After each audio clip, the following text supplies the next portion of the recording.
I really should have watched this movie before I did my Oscar reactions video.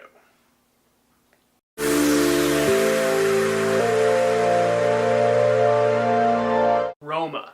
Now, Roma is a movie, Netflix original, directed and DP'd by Alfonso Cuarón, the guy that did Gravity. And this movie is nothing short of a masterpiece. It is insane. I don't think in my entire life I've ever seen a movie that is so undateable. And by that I mean this movie could have come out 50 years ago, or it could come out in 50 years and you'd have no idea.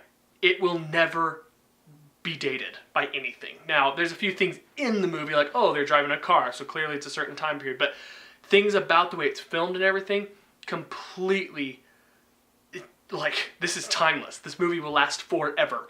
Now, the lead actress in this movie, she is awesome and definitely deserved an Oscar nomination. If she wins, I'd be shocked, and I don't know if I would even give her a win, but I think she definitely deserved the nomination. Now, the supporting actress that got the nomination, no, definitely didn't deserve it. She was not in the movie very much, and I felt like she wasn't even that, I mean, she was really good for what she did, but she didn't, like, influence the movie, in my opinion. I felt like the main girl completely stole the show. So if anything, that's my one real complaint, is that she got a lot of credit for supporting actress. Don't think she deserved it. The cinematography in this movie is insane. It's lots of really, really long takes, and it'll be like the camera's on a tripod, turns over here for 2 or 3 minutes, then it turns over here for another minute or two, then it comes back to the middle, and just really long takes. I don't know if there was any handheld in the entire movie. I don't think there was. Everything was tripods and dollies. That's it. And it was very good. There are some moments later on in the movie when there's big action scenes going on, and this is a very good study in how to film an action scene without all the shaky cam and like, oh, the new way of shooting and all that. Man, you can do it by shooting traditionally. You just have to learn how to block and how to act and how to shoot it right and make it look good. Now, this movie is shot in black and white, and so that definitely helps with it not being dated, but it also really makes the movie, like, it grips you. This is an example of why American cinema is inferior in a lot of ways. And I mean that in the sense that foreign cinema, Roma, and now Roma's shot like foreign cinema. I don't know if you technically classify it as it, but it's shot like it. Foreign films just have some way of shooting that is like, they rely on the story and acting more than they rely on camera effects and special effects, all that. And therefore they last longer. And I think we could take a lot of clues from that in a lot of modern day movies, American movies, and just kind of change how we film things. Because you watch a movie like Roma or something by Kurosawa, and man, they're just so good, and the camera doesn't do anything. It's just sitting there and like panning, dolly maybe.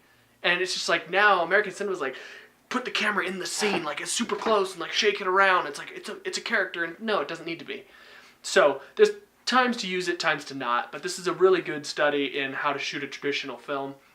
I very much enjoyed this movie. It really gripped me hard, and I think this is definitely the best movie I've seen this year. The only other one that I think will come close might be The Favorite, but I haven't seen that. I don't know if I'll be able to see it before the Oscars based on where I live and access to it. But if Roma wins Best Picture, I will be very happy. Let me talk a little bit about Netflix and streaming. I do have a little problem with movies getting all this praise that don't go to theaters. One of those would be Bird Box, which came out on Netflix. If that movie had come out in theaters, it wouldn't have been that good. Nobody would have seen it. Roma is that good, but I wanted to see it in a theater. It's like, it's too easy to access on Netflix, and it's like, man, I want to see how that movie would do in the theaters. It probably wouldn't do well, and that says a lot. I don't think that has to do with like whether or not it should win Best Picture, because I think it's still the best movie. But it has a lot to do with like influencing people and stuff, and kind of movies that can't go straight to theaters because they're just not the kind of movie you'll watch. Well, then you gotta like say something about that. And I don't know if it's not necessarily good or bad. It's just a theory I have going on. So overall, I think Roma is a definite great movie. You should definitely watch it. It's on Netflix, so pretty much everybody can see it now. So go check that out. Alfonso Cuarón he could easily win Best Director and Best Cinematographer in the same year, and Best Picture, which would be awesome. Because he definitely could deserve it. I still have yet to come out with my Oscar snubs video. That'll be coming next. Just got back from a huge film festival in Park City.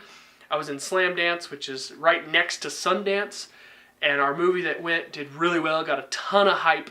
So if you look it up, Google The Vast of Night, and just look at the trailer, watch it, see what you think. That's a movie I executive produced, and so it's getting a lot of hype, but I'm super excited for it. Yeah, go check that out, and hopefully you enjoy the trailer. Do yourself a favor, go watch Roma. Incredible film. And also just try to watch more foreign films, because we just get stuck in this Americanized movies, cinema, and there's so much more out there, as long as you can read subtitles. So I suggest doing that. Thank you for watching this video, and I hope to do some more quickly before the Oscars, especially my Oscar snubs, and probably how much I'm gonna hate all the politics of the Oscars. But anyway, thanks for watching. Peace.